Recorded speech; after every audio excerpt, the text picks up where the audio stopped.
Hello, and welcome to today's webinar, How Green Will Change Your Company for Good. How to significantly increase profits, valuation, differentiation, and talent while decreasing costs. This webinar is brought to you by our sponsor, Intelligrow.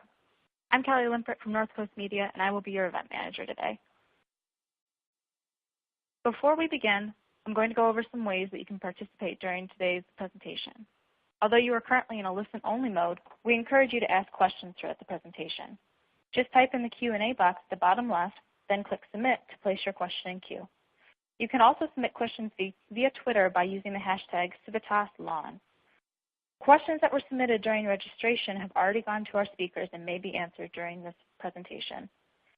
If you experience any technical difficulties during today's event, use the same text box at the bottom left to tell us about your issue, and assistant producer Allison Barwasser or I will personally assist you.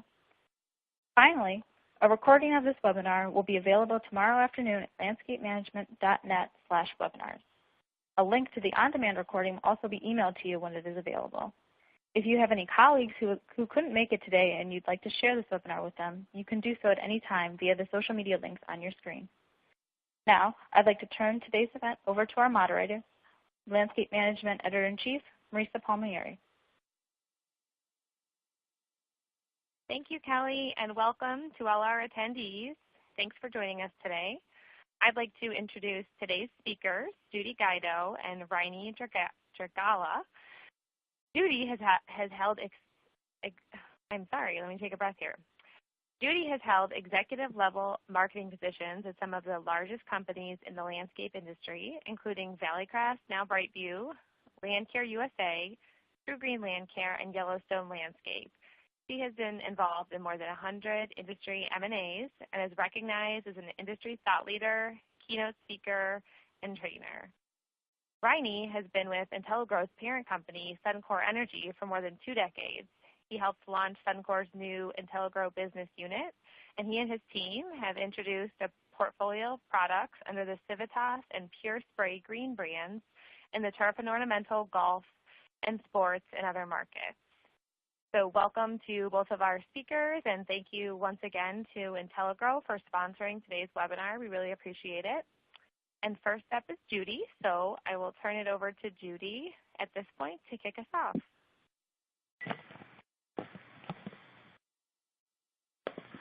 Thank you, everybody, and particularly I want to thank the team over at Intelligrow and the team at Landscape Management, but even probably most important, the listeners on the other end. We all recognize that this is the height of the season, and having been in the industry for 27, 28 years, I know what all you men and women are going through right now. So to invest 60 minutes of your time to learn about this says a lot, not only about yourselves, but says a lot about this topic. And we really got quite a response to this. So kudos to everybody for joining us today. And I can promise you that Rainey and I will make sure that it's time well spent and well invested. So with that, let's get started. You should all be seeing a slide right now that has 3 different logos on it. Maybe 3 of which you don't know, maybe some of these you don't know. You do know, rather, excuse me. But the reason I selected these were very specific. The majority of the people in the green industry, our industry, don't even know that there is such an index as the Dow Jones Sustainability Index. I think most people, whether you invest money or not, everybody knows about the Dow Jones, right, with the stocks, the publicly traded stocks. But there's a global index that they have that measures how sustainable companies are.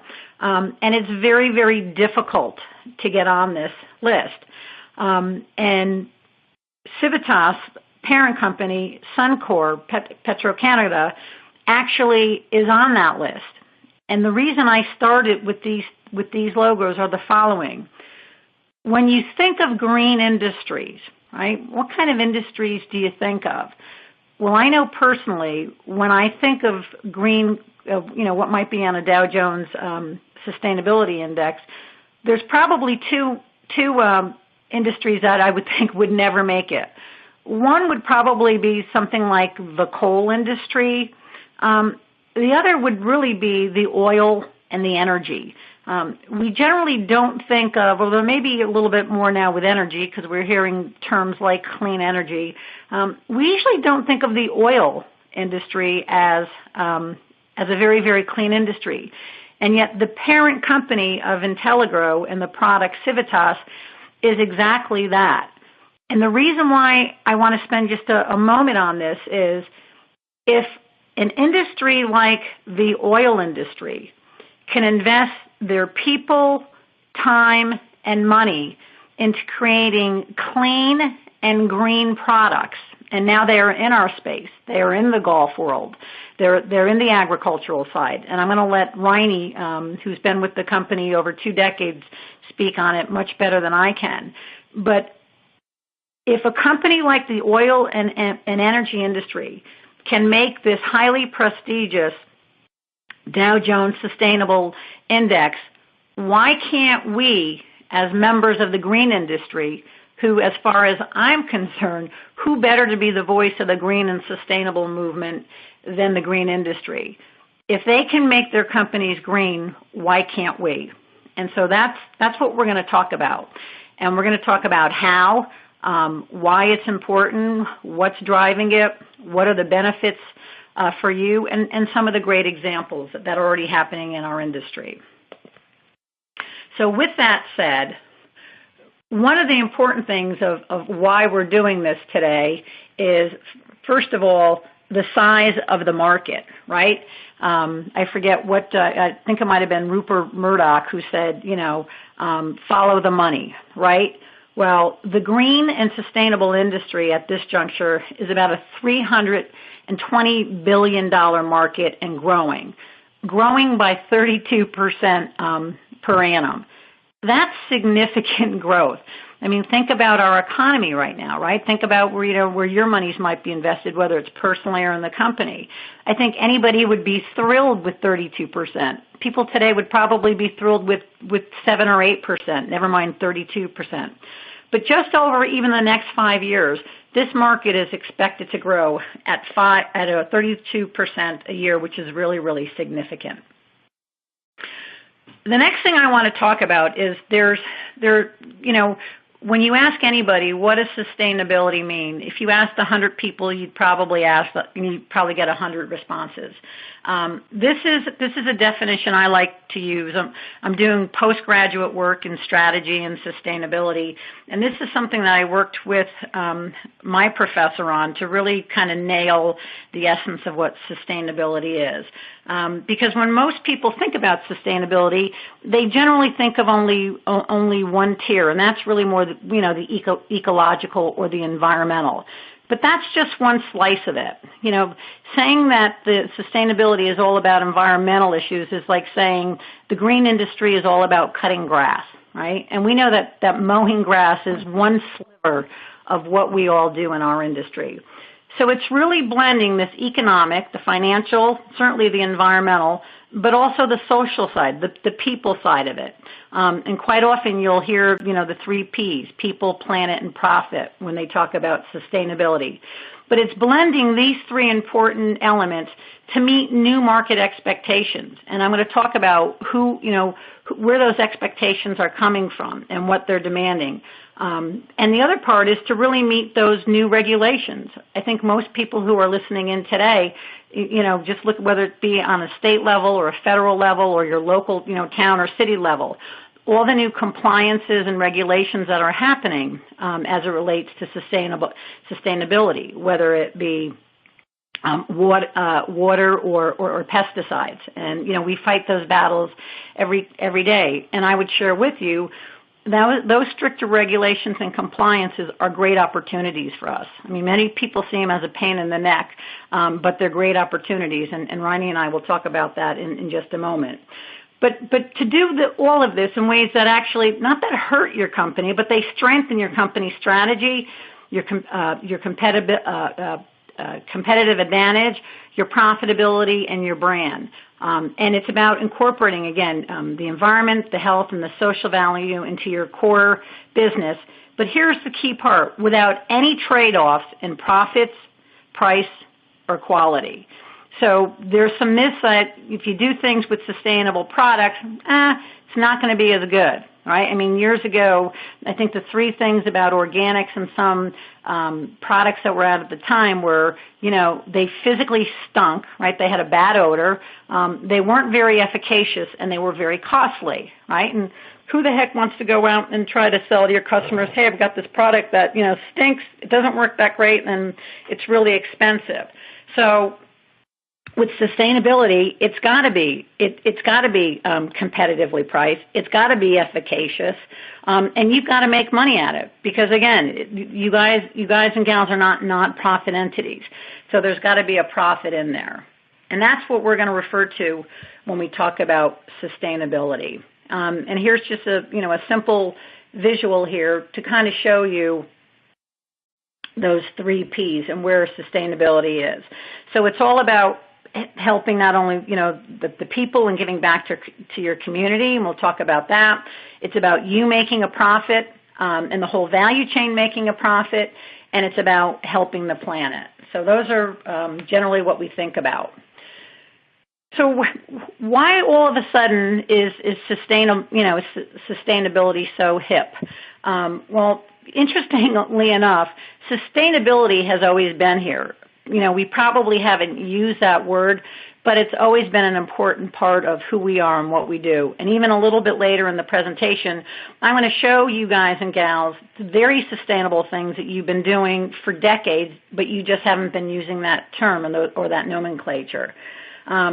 But there's about 15 to 20 significant drivers of sustainability, and I'm just going to touch on 6 they're kind of no-brainers. The first one is this declining resources. It's the overuse of water, food, and energy we have. And probably the one that we can relate to most in our industry is water, right? And next month, as a matter of fact, we're even going to have July, we're going to have a whole month dedicated to water-wise, smart water, right? Everything about the month of July is all about smart water and using water wisely. And as a result of these declining resources, again, there's a lot of compliance and regulation. I live in California, although I travel all over the United States and Canada and Europe with work, and I can tell you there's not a space in the country that I go to that we don't have those discussions about using water wisely. And it's a huge opportunity for us.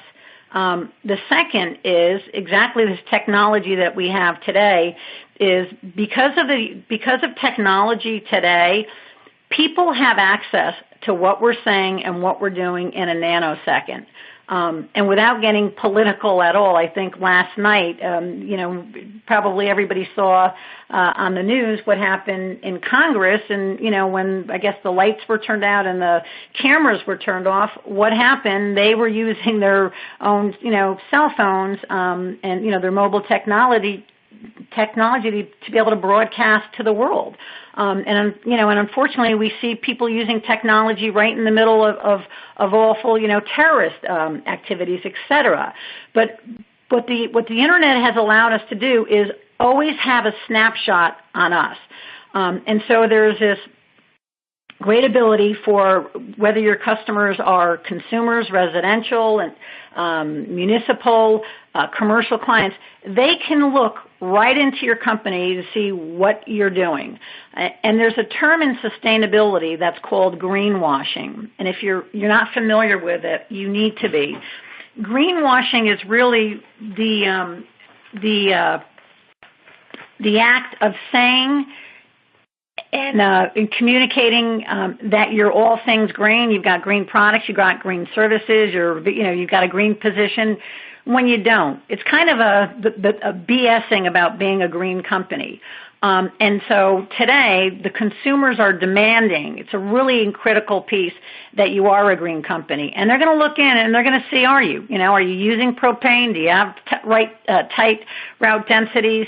Do you have recycling programs? Do you have heavy-duty IPM? What kind of green baskets of goods, of products and services are you using? So there's this radical transparency that's saying, we want all things green, and we're going to look into you and make sure that you're doing it. And you had best not be be greenwashing because, when I hit my send button or my enter button on something, I can tell, a million of my closest friends that, I just looked at company A, B, and C, and while it says all over their site, or I just talked to their salesperson or met the owner and they're green, in actuality, here's pictures and here's proof that they're not. So there's this big use of technology to really see if what we're doing, saying, and what we are is green. The next is just this group of stakeholders, huge group of stakeholders that are expecting it and want it. And the three biggest drivers in terms of demographic groups who want green are the millennials, which are now the strongest economic demographic group in the country. They want us to do more with less. The second group, which right now is the largest economic group in the United States, are the baby boomers. And those are the guys and gals who were born between 1946 and 1964. And they want to leave the planet, and they want to leave a legacy, and they want to leave the planet in a better place than when they came into the world. And the third group are the Asian population. They have a strong affinity to back to nature, and they're a growing ranks. And then the fourth group is the Hispanic community, which is the largest population of homes. So those are four groups, and again, you have a significant group of both millennials and boomers on both sides of those. So when we talk about how to market to people, I want you folks to keep those four groups in mind. And they're demanding that. And then the last three really play to some of the shifts in population and in real estate. So women in general, on both the millennial side as well as the boomer side, women have a propensity to buy green about 38% more than men. And right now, actually, boomer women are the if you just really even narrow classes down or demographic groups down even more, they're the wealthiest group. And we've got these developing nations, both in India and China, too, that are growing, that are really forcing that sustainability. There are more people on the planet, and there are more people who are living longer, and that's why there's more food and energy and water being used. And then the other shift is, and you see it a lot in the United States, and one of the proof points of it is that we see the population, particularly the boomers and the millennials, they really want to live in situations where, in our industry, we'll call it mixed use. It's kind of a combination of multifamily apartments, condominiums that are mixed with retail centers and places where they can walk to, right? I mean, the millennials, as a matter of fact, will be the first generation who less than 50% of the population will even own cars. I mean, I'm a baby boomer, right? So, I mean, everybody wanted a car that was something big. I mean, millennials are thinking, how do I not have to own a car? Well, Uber, and now there's a lot of Uber-like products. So we've got a big shift in population that's going to be moving to urban and mixed-use areas. And anybody who's involved in the design-build side of it or even the maintaining, you're seeing a lot more mixed use happening and going up all around the country. And then lastly, there's this climate change, right? The planet getting warmer and the seas are getting higher. So those are 6 of the really dominant trends, and I said there's about 15 to 20 key ones, but those are 6 that I think we'll touch upon today. So what are some of the benefits? And then conversely, what are some of the risks with not being sustainable? So here's a sustainability matrix, and if you look over on the left, if you don't have a sustainable strategy, baskets of service products, and quite honestly, an ecosystem of partners who are green, here are some of the things that are probably either going to happen to you or have already happened to you. And I can tell you with my with my practice how many times I've gotten calls from potential new clients who said, "Okay, there we go. I'm just hearing some noise." We've gotten calls from people who said, I've had this account for 10 years, 15 years, 20 years, and now they told us we can't, we're not even allowed to bid it again this year because we don't have a set green strategy or a basket of goods. So we've got a great relationship. They love us, but we don't have the strategy and the basket of goods that they need. So that's something that's very, very important, that if you don't have this, there's a potential that you're going to lose sales. People are going to have substitute products. I mean, look at things like artificial turf, right? Things like that are happening. Quite often, if you're not sustainable, you just may find yourself getting some fines and not being compliant and being in alignment with the current regulations. And I always tell my clients, be ahead of the curve, work with your local lawmakers and the states, when you can, to be ahead of the regulation and compliance. And if you're not green, again, especially as I talked about, look how quickly, through the internet and social media today that, in a matter of seconds, somebody could either build or bury your brand. And you certainly don't want that word to get out that, you're greenwashing or that you're a key member of the green industry, but yet you have no green strategy, no green certified people, or certainly no green basket of products or services to offer. And again, you may just be hit with some serious fines and fees and penalties as a result of not being sustainable. Conversely, on the flip side, well, guess what? Just the opposite. Those same people who could bury your brand could build your brand, as well as the media, and you get this great kick in terms of additional enhanced reputation, name awareness. You'll probably get a lot of favorable press. Also, one of the biggest problems in our industry is really this lack of differentiation, right? We're seen as a commodity-driven industry, and yet sustainability gives you a great opportunity to really break yourself away from the pack and be seen as very, very different and as a subject matter expert and a thought leader and a game changer.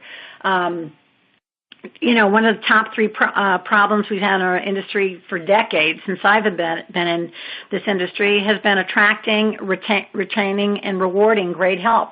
And I can tell you, and I remember the one thing when I was in Valley Crest, especially as an executive leader, was how many people wanted to know about our green strategy, and that was a big part of wanting to work with us. And today, millennial group and even the middle age and boomers, that's something that they want to join companies who have this, sustainable strategic vision. So, it's a great way to attract, retain, and reward great help.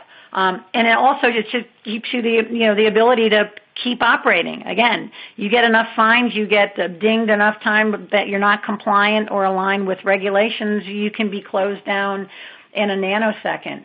And I think the last two real critical things that play right into the differentiation is it allows you to build new business models, and and even more important is it opens up brand new markets that you were never able to get in as a result of being green.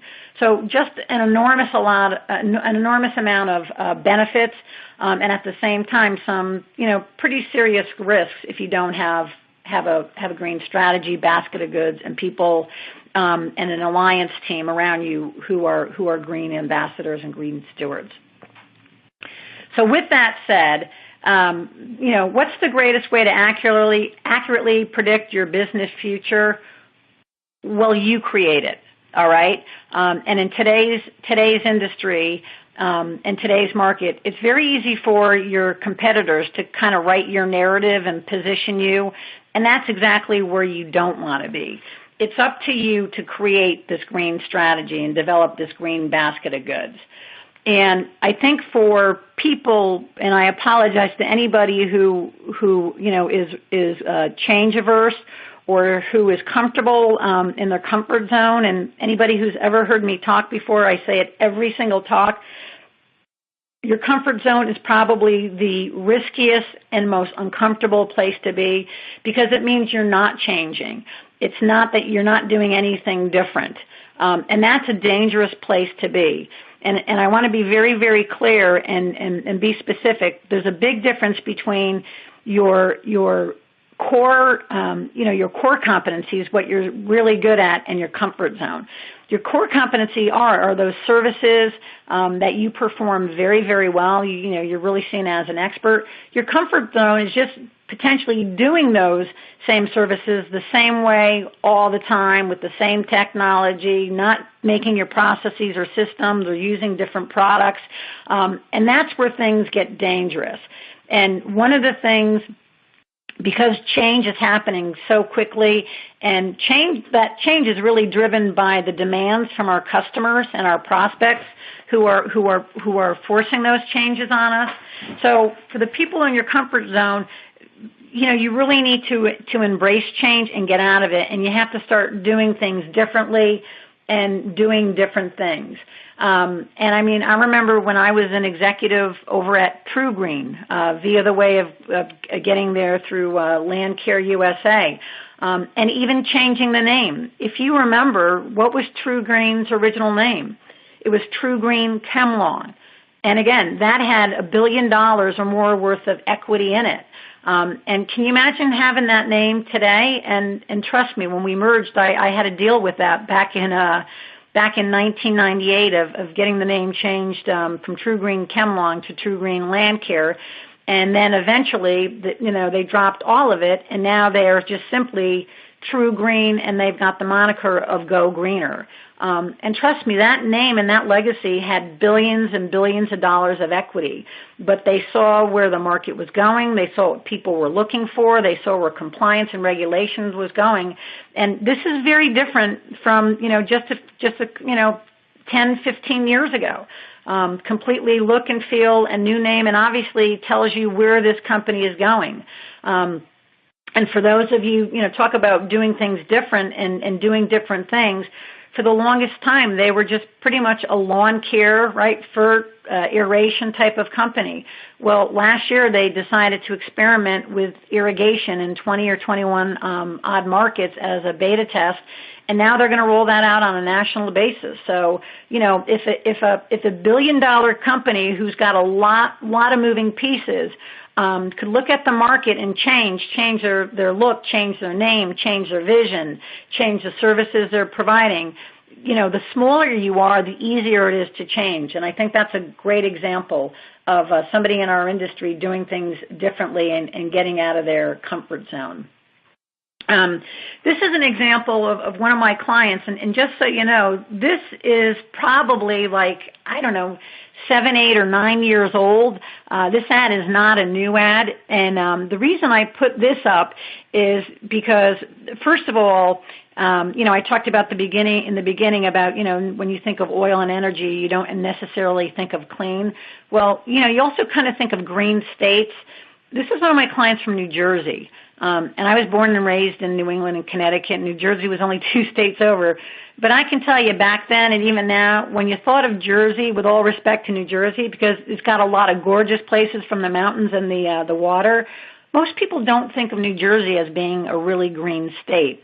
Well, my buddy Steve here had a commercial company, and he was trying to expand and get into meeting and networking with some other bigger companies. And we found out that there was a concert, PNC was putting on a big concert with all these green musicians. And long story short, Steve's not a big company, and all the sponsors were, big banks and IBMs and all these behemoths. And we ended up bartering at this concert to get in there, and we created this ad, just saying in harmony with nature, community, and our planet, and it was a huge success. Even so that we even got involved with some of the local sports team, the Nets and the professional hockey team, doing some barter work and some paid work as well, and creating a green program for the Nets fan. And we created these for every 3 points they made, we would help them plant a tree. And I forget how many thousands of trees we ended up planting with the Nets.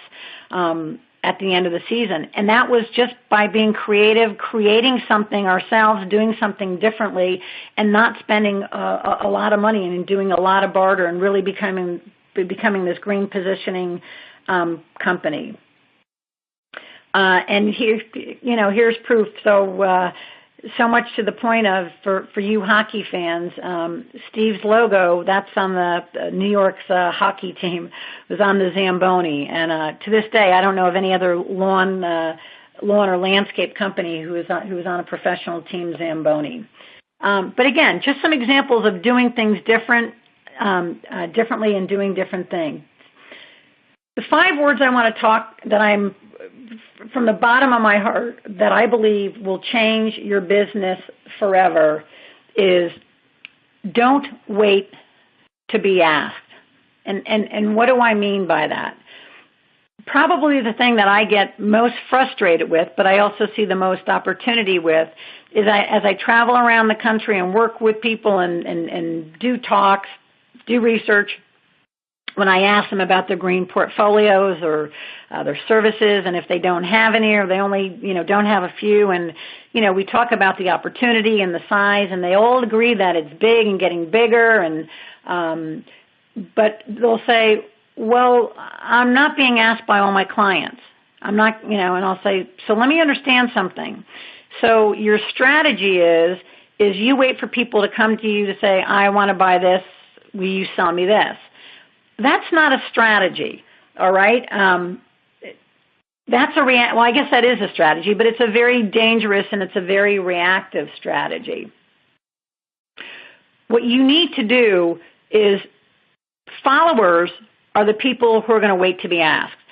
For those people who remember the BlackBerry, right, that was the mobile device. As a matter of fact, so much that the nickname of this was called the Crackberry, right? People were like addicted to it. Well, for all intents and purposes, BlackBerry is just about a dinosaur today. And the reason they're a dinosaur today is because they waited for their clientele to come to them and tell them what additional functions that they wanted on their advice.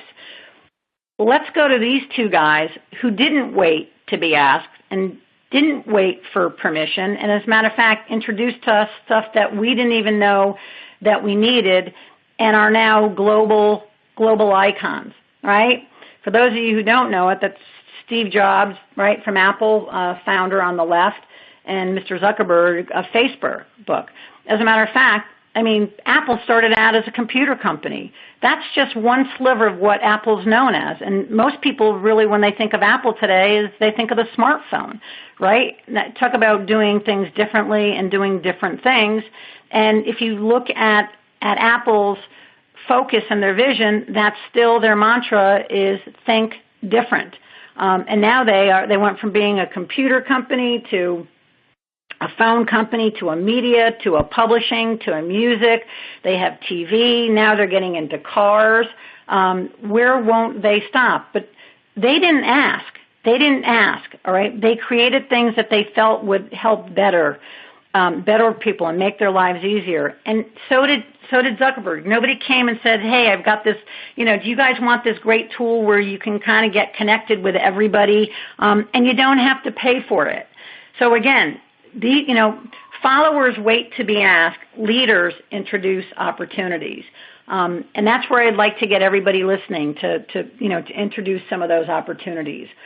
And one of the ways it's doing it is, we all know what a horticultural or a landscaping ecosystem is, but there's another very important ecosystem, and that's your business ecosystem. That's all the people who you need to rely on to significantly grow your company and keep it going and changing. And that's everybody from getting feedback from your customers to your key employees, your dealers, distributors, your supply chain, your manufacturers, inside consultants, your accountants, your attorneys, your bankers, and getting in touch with, the media. And as I said before, too, getting involved from locally. with your towns and the regulators. I mean, we've got, a great sponsor here with, landscape management, but we've got great industry pubs and associations, right? The NALP and the Irrigation Association and the U.S. Green, the USGBC, which we'll talk about, and, the great schools that are related, and having this whole portfolio of products and services. And I will share with you, the smaller you are, the more important it is for you to build your business ecosystem, because you don't have as many employees. You don't have as many financial resources as other people. So to link up and create this great business ecosystem of great green players that help you promote and build your business, and vice versa. You're doing the same thing, and you're creating this sustainable business model, sustainable growth strategy by creating this business ecosystem. And again, all these slides I won't go through one-on-one, but because everybody's going to get a copy of them. So some of these I'll go through quickly, but Apple, like I said, they started out with the computer, and you can see where they're going, and cars are next on their list, but they are one of the greatest people for creating a business ecosystem. But one of the things, and that doesn't happen just by chance, they have people who are inside their company, who are looking at market dynamics. They're watching what's happening from how customers' needs are changing, what's happening in real estate, what's happening in terms of compliance, what's happening with technology and equipment, and they're doing something strategic about it. And that's one of the things, this industry that I love and is near and dear to me, we don't have as much as we need.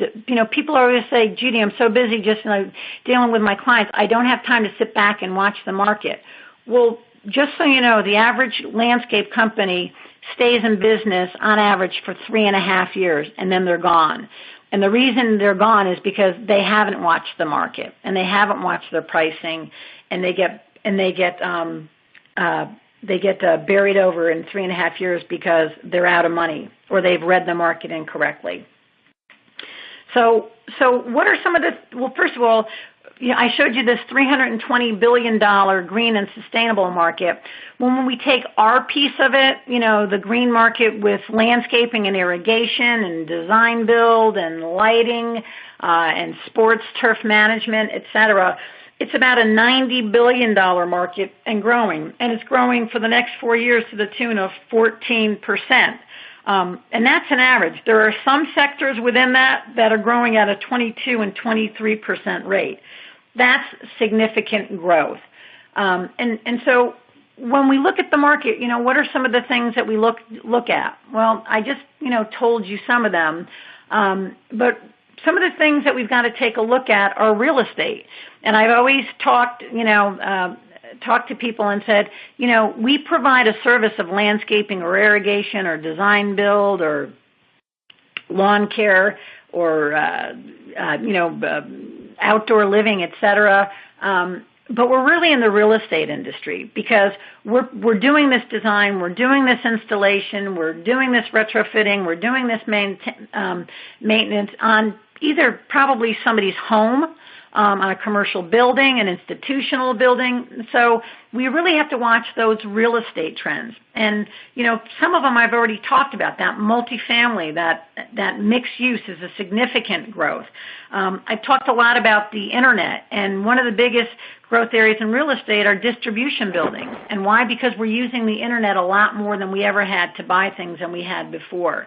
So real estate is something to take a look at. And real estate, although it's got national averages and national trends, real estate is very, very local. Here in California, we've got the 7th largest economy in the world on the planet.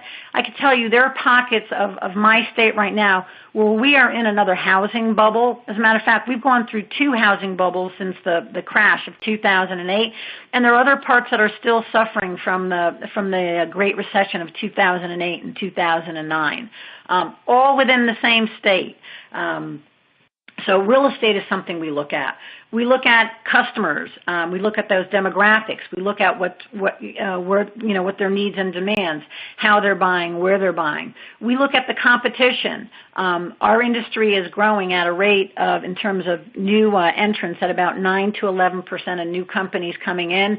Although again, most of them are gone in about 3.5 years. The other thing we look at, again, are what are those regulations and compliance nationally, state, and local. And those regulations are a huge opportunity for us in the green industry, and particularly in sustainability. There'll be more regulations that have to do with sustainability than anything else in the next 10 years. We look at the overall economy, and we look at megatrends. And we look at megatrends, and let me just make a difference here, because I find that people get confused by two words. They confuse the word fad with trend. What a fad is generally very short-lived. It has a short duration, and it usually is only specific to one industry. If you were to think of like the pet rock, say, kind of short-lived and was really kind of the hobby retail sector. Trends, on the other hand, are very, very long-term, and they cover just about every industry, and sustainability is one of those. And even within trends, we have things that are called megatrends, which we know will last even longer than trends which are normally longer-lived. Health and betterment, that's a significant trend, right? People want to stay, they're doing everything they can to be healthy and to better their life. But sustainability is a big mega trend. Then we look at demographics. So we talked about smart strategists. We look outside our industry. It's wonderful. We have to look at the competition and everything that's going inside, but it's great to look outside our industry. And I'll give you some examples in just a moment of people who have done that, and they've applied those models and principles to our industry and are doing very, very well. And again, we look at this whole business ecosystem. And just as a review, there's 4, because we'll get back to these. We're going to, after Riney talks, I'm going to show you some of the ways you could really get to know people. But again, really, 4 critical groups are looking at those baby boomers, the millennials, the Asian and Hispanic market, and particularly, if you could only pick one, if you were to pick the women boomers and the women millennials, they are the richest economic class, and the class that has the greatest propensity for buying green. And then what I look at lastly, again, I look at the game changers. Who are the Steve Jobs and who are the Mark Zuckerbergs of the world, and even potentially of our own industry? And how do we get to becoming and creating game changers in our industry? And we'll take a look at who I believe are some of the current game changers. And we'll talk about trends. Again, I'm going to talk about, we'll show you very specifically some of those trends that are happening within sustainability. But again, in addition to being long-term, in addition to covering just about every industry, not just the green or the landscaping industry, trends are all about actionable opportunities. But they're only actionable opportunities if you got the strategy and the people and the portfolio to execute on. And I'm going to turn it over to Riney right now, because this is, we'll talk briefly about one of these products, but I'm going to turn it over to my colleague now, who he's going to tell you the story of how a company that, again, was an oil and energy company, all of a sudden, with really smart people, started thinking differently, doing differently, creating differently, and rose to the top and got to the Dow Jones Sustainable Index. So, Riney, with that, I'm going to turn it over to you, sir. Thanks for that introduction there, Judy, and good day to everyone on the phone. As Judy mentioned, my name's Riney Dragal. I'm the Global Director of Business Development for Intelligro. And we're very proud to be sponsoring this event with Landscape Management. And it really does show the innovation and the forward thinking that a company like Landscape Management has in terms of looking at some of the future megatrends. Judy did say I was going to talk about what we've done to become a game changer, but the other thing I want to talk about a little bit today is I want to provide a little bit of validation and education to everyone on the phone to say, here's a company that most people would not think would be sustainable, but took sustainable very seriously, and with hard work, you're able to create something that really differentiates your business in a very competitive environment. And so I'm going to do a little bit of both, talk about some of the products that we have and what we've done, but then also provide a little bit of brief education in terms of how to implement sustainability into your business. So you've seen the Dow Jones Sustainability Index logo there. Suncor is our business. We are a $40 billion a year business with production and offshore. We've got some in Western Canada. We do have a very significant brand with Petro-Canada in our retail operations, but we also do more sustainable energy projects like wind farms, ethanol plants, that sort of thing. But one thing I want to mention here is that in order to be a sustainable company, you really have to make this part of your overall core value. And sustainability has almost become as strong as one of our other core values, which is safety. And you can't have a profitable business without safety. And I believe in the future, you can't have a profitable business without taking into account sustainability. But in order to become sustainable, you have to set up those very tough goals. And just a few examples in terms of what we've done on the environmental side. We set goals that we want to reduce our water consumption by 12%. We want to reclaim our land that's been disturbed by some of our operations by 100% year over year. We want to improve our energy efficiency by 10% and also reduce our emissions. And I'm very proud to say that us as a company have taken those objectives on very seriously. And we're actually at the point now where we're exceeding some of the objectives that we set out for ourselves. So now we're at the next step to say, how do we even set stronger objectives for us moving forward? I mention that because for anyone to differentiate yourself on sustainability, you do have to be very conscious of it, but be very aggressive in terms of what you're trying to accomplish. This slide here is the way that we look at what Judy was talking about in terms of sustainability. You saw her model with the various spheres coming together. We look at it this way, and we call this actually our triple bottom line. And the sustainable portion is that white part in the center, but very similar to what Judy was saying. So we deal with the environment, we deal with the economy, and we deal with society. And where those three overlap is where you end up with sustainability, and that's the triple bottom line. And you need all three to work together in order to be sustainable. The other element on this piece that I want to reiterate, and something that Judy had mentioned, is that stakeholder expectations, that's almost the glue that holds everything together. This is, the public, this is your suppliers, these are your customers, government officials, employees. You've all got to factor them all into what you're talking about in terms of sustainability. So it's not just products. It's everything that you do, and you have to get that core value into everything that you do. And you have to have that vision. There's an old saying that vision without execution is hallucination. So if you don't have a vision or a strategy for sustainability, you're going to fail at this. So one piece that I would say to everyone out there, if you really truly want to differentiate your business and create value to yourself, really have a strategy, but then execute on it well. So now I want to talk about Intelligro. So Intelligro is a brand within Suncor. Suncor has three brands. So a $40 billion company has three brands. One is Suncor, one is Petro-Canada, which is truly our refining and marketing division. And then there's Intelligro, a company that was set up within Suncor based on the work that we were doing. This started in agriculture, where we've been in the agricultural market servicing high-value agriculture in a sustainable way for the past 2 decades. And the moniker or the tagline that we work towards is smarter growth for a better world. And it comes down to 3 points: sustainability, plant protection, and superior results using fewer resources.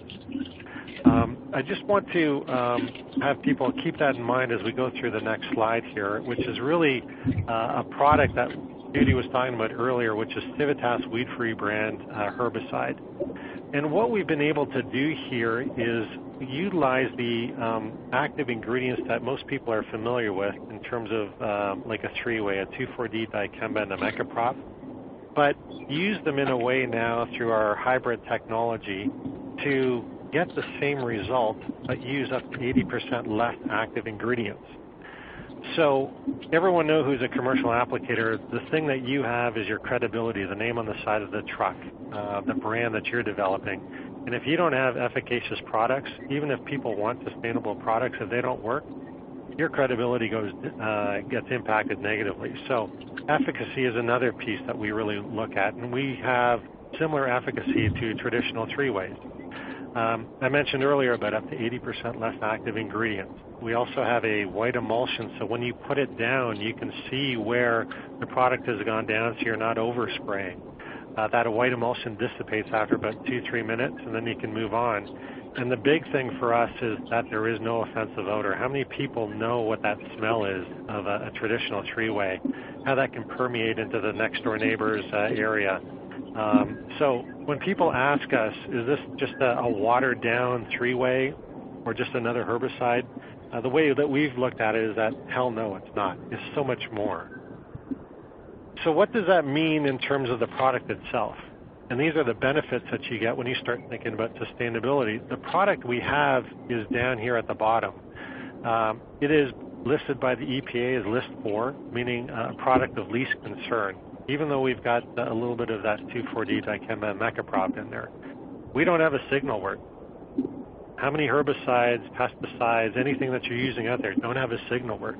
That's where we've ended up in terms of our regulations. And the two footprints there really just talk about how we have taken out so much more of the active ingredient so that our footprint, another way of people talk about sustainability, gets viewed.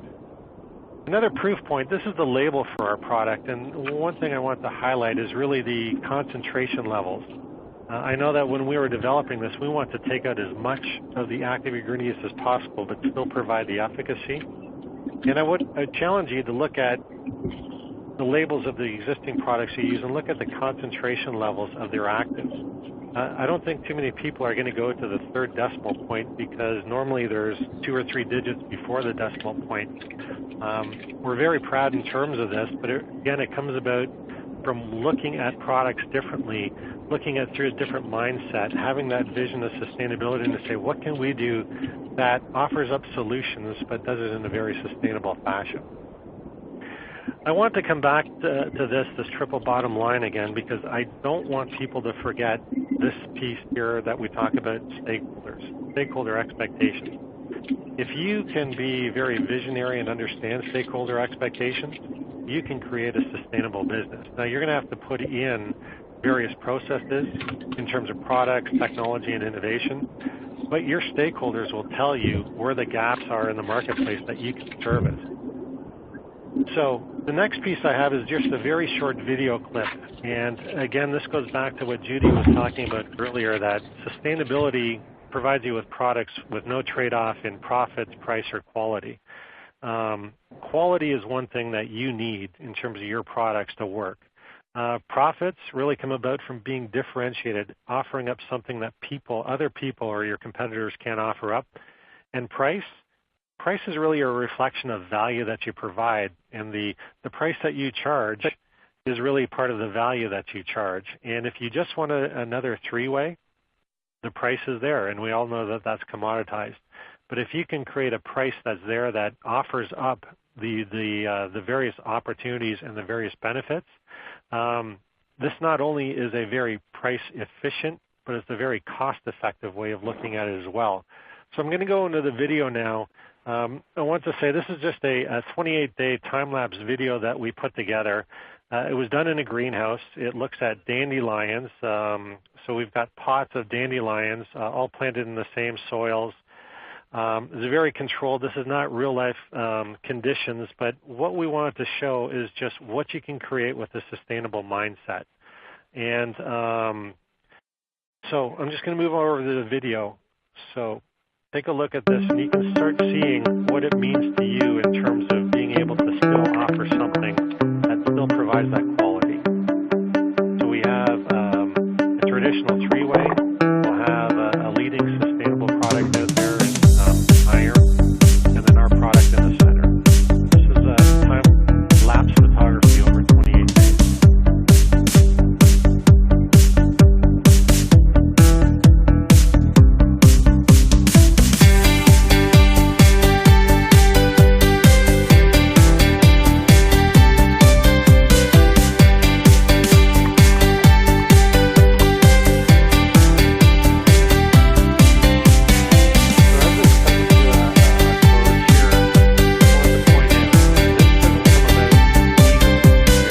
That mindset of sustainability and the strategy and the focus to do it. But once you have that in place and you keep the stakeholders in mind, you can create products that aren't out there right now, that people don't even know exist. And people can do it in business, people can do it with products. And I'm excited based on the fact that people here listening in are looking for ways to differentiate their business, because if you differentiate your business, you can also make more money on that. So at that point, I just want to turn it back to you, Judy.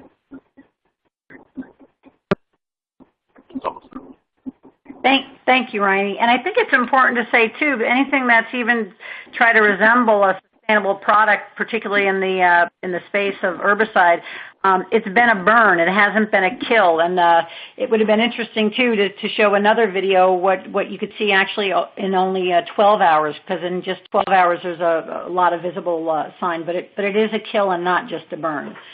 So with that said, in the interest of time, and again, everybody who is here will have get a copy of this presentation, and you can also share it with friends.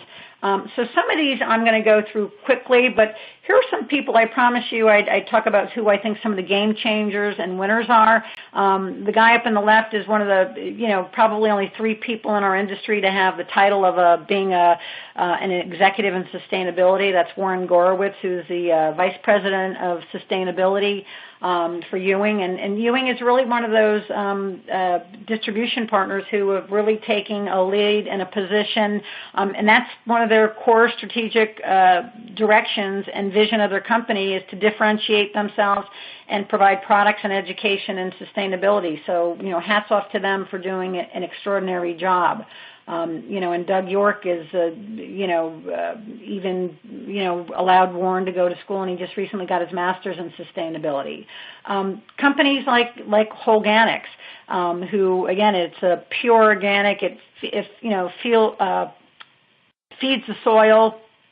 It's really for the root health. And has done a great job, and even the owner, who is a lawn care, did two very successful lawn care companies.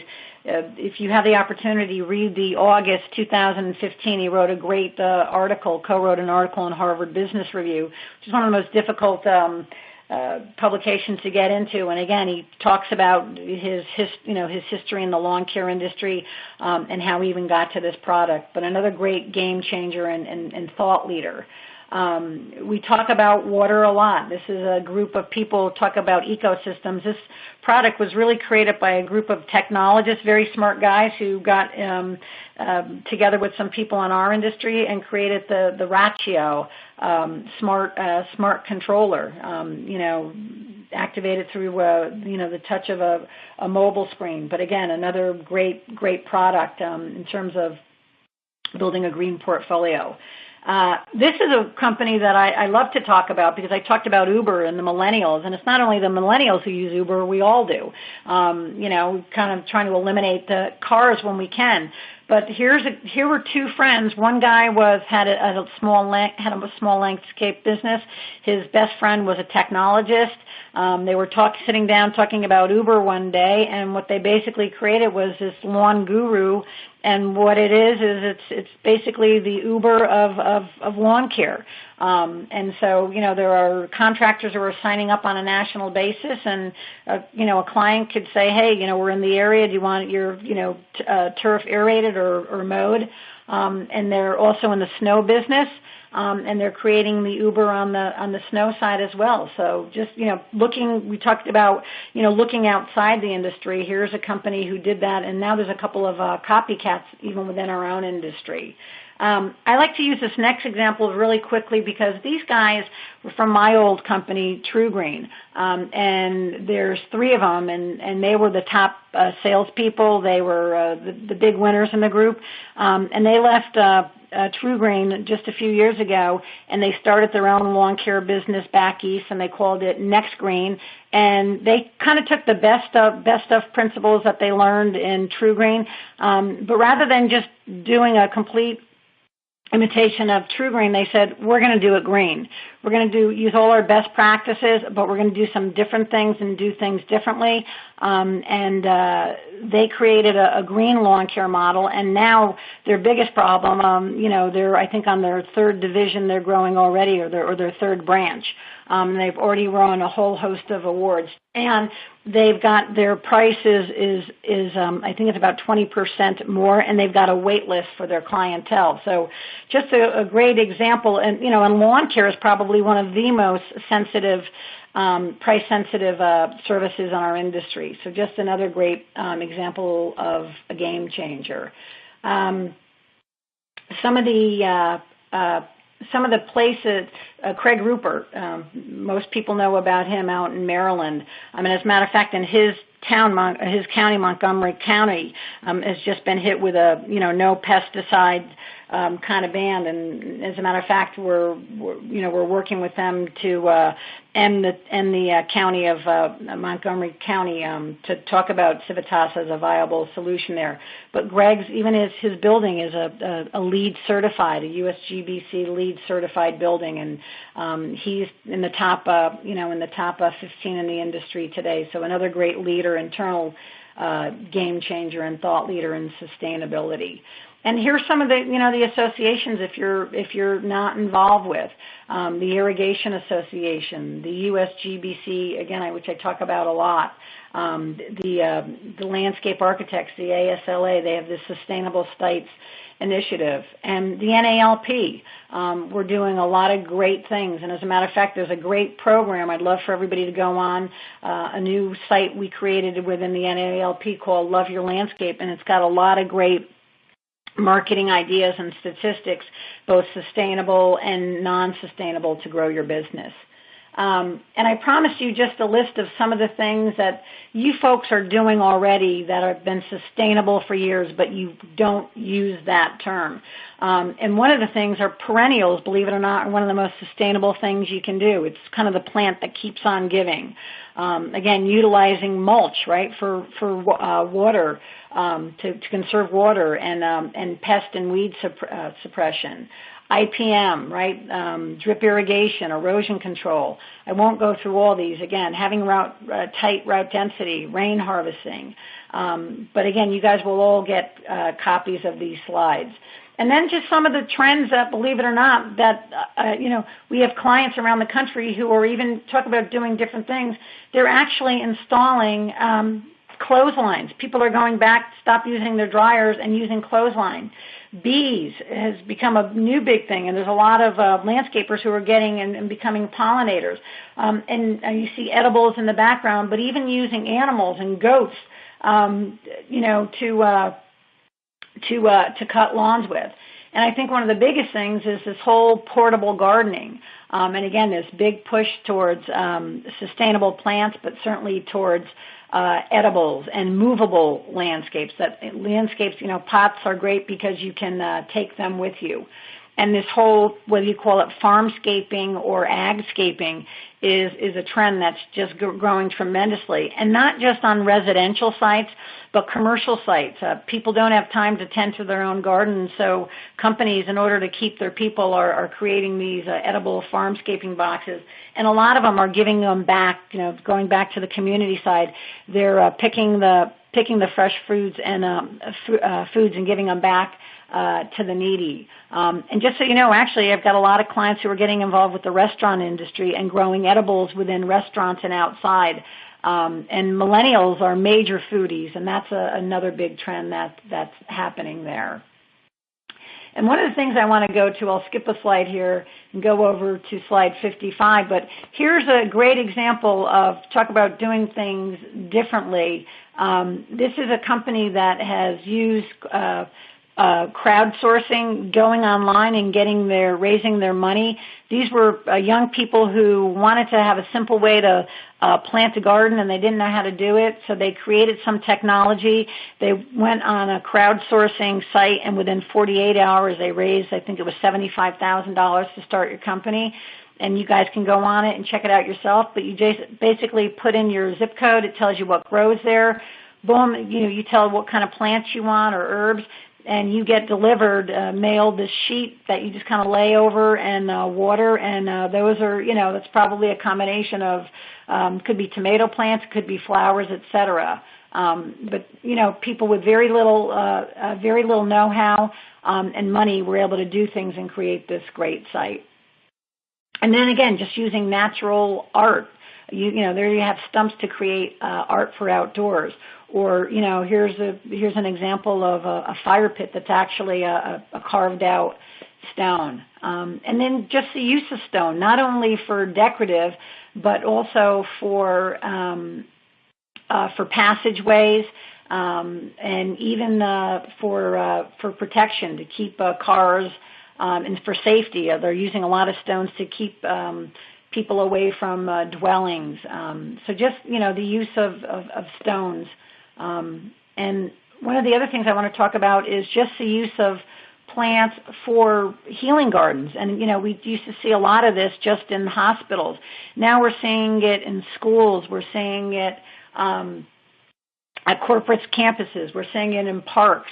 We're seeing these healing gardens being installed, and they're, the sounds of water and wind and attracting butterflies. And just being able to de-stress. It's part of that betterment and giving back to the people. This whole concept of betterment, too, and healthscaping, creating these physical trails where people can use landscaping to do workouts.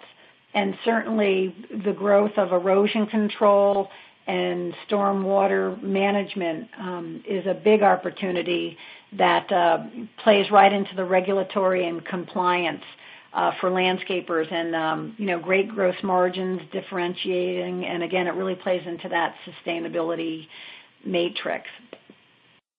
And one of the other things we'll talk about are, just some of the propane, right? The propane mowers, the manless mowers, rain harvesting, permeable pavers are something that's really, really important and kind of growing by leaps and bounds, but also this push towards staying involved with your local community, and that's a big trend, kind of that local love. And I think one of the greatest ways to get involved and get seen and heard in your industry is getting involved in the farmers market. It's kind of like a local, inexpensive trade show, if you will, where you can be in touch with the community. And, there's now over 9,000 farmers markets in America today. So that's a great tool to get involved with.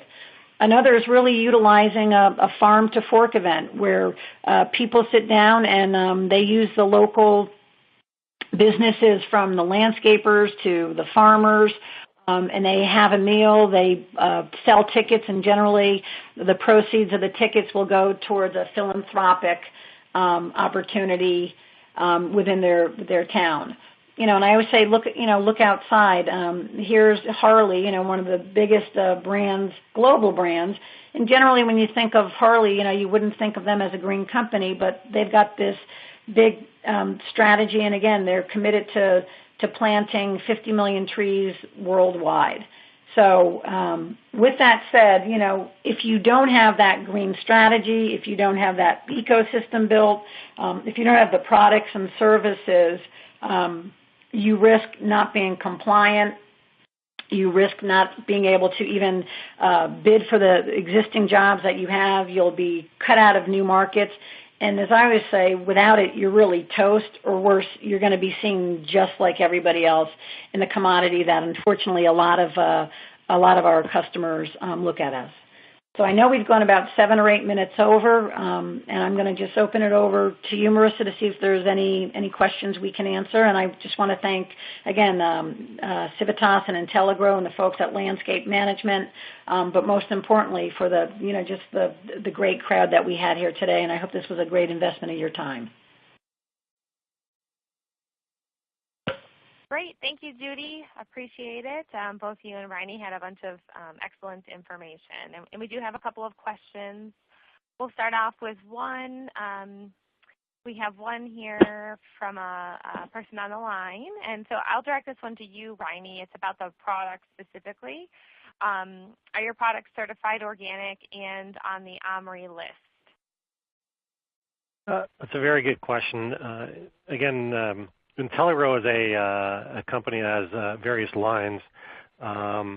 We do have a mix of organic OMRI certified products. There are several in our agricultural portfolio, also in I would say the turf and ornamental portfolio in terms of insecticides, horticultural products that allow people or arborists to deal with insects, disease on trees. We have an OMRI listed product that is being used by golf course superintendents across the country to deal with various diseases that they have, but then also to provide them with plant health benefits there. The product that we were talking about here, Civitas Weed Free, is not an organic or an OMRI listed product because we still do have a slight trace of some of those active ingredients. But as I mentioned earlier, we are List 4, so the product of least concern with the EPA. However, we do have our R&D funnel that's working towards expanding a herbicide, so a systemic herbicide that does get down to root kill, not just top burn, that we do have in the pipeline that will be coming to market. But that is a tough nut to crack. And but it is something that we are pledging to resolve and move forward with. But yes, we have a mix of both. I would say a mix of OMRI listed products and then what I would consider reduced risk products similar to the product we were talking about today. Okay, great. Thank you, Riney. Here's a couple from the folks who asked questions when they pre-registered. Judy, can you talk about how we can promote the benefits of being green to our customers when sometimes doing so affects their convenience or their experience? Absolutely, and we talked about some of them. Again, I can't talk enough about getting involved with things like the farmers market, the farm to fork, because again, it's completely aligned with sustainability. I think one of the greatest tools is the internet, right? Using digital messages. Your website is a key tool. Being able to push emails, social media, and again, both the millennials, the boomers, and if you're commercial, whether it be a LinkedIn or a Facebook or a Pinterest or a Snapchat. Are key places to do that. Creating your own events, getting together with your local distributors to create your own events. Creating your own electronic versions of newsletters or educational pieces. Holding webinars like this, creating opportunities at your own site or within your ecosystem. Lunch and learns, going to those garden communities. I will share with you in terms of the press, the things, and in an election year, which we're certainly at this year. The three things that the press is really going after are all things related to the election, health, and sustainability and finances. gardening is the #1 hobby in America today, and green gardening is right up there. So those are just a small sampling of opportunities. And again, whatever you can do to make it convenient, that's a key value attribute people are looking for. People want things really fast and really convenient. So anytime they could tap into their smartphones, or as I like to call them, brilliant phones, or their tablets, are going to be key. And if you still have some folks who want those kind of hard copies, just do that on an as needed basis, because those people are really kind of falling behind the curve. Okay, great. And then I have a question, and then we'll wrap it up after your answer to this one, since we did go over a little bit here. You talked about greenwashing a little bit, and I know that's a concern of people when they start to promote green and sustainable products and service lines. So do you think it's possible for companies to still offer traditional services and products and then also add an organic or sustainable or green option, whatever you want to call it? Or do you think it needs to be either or?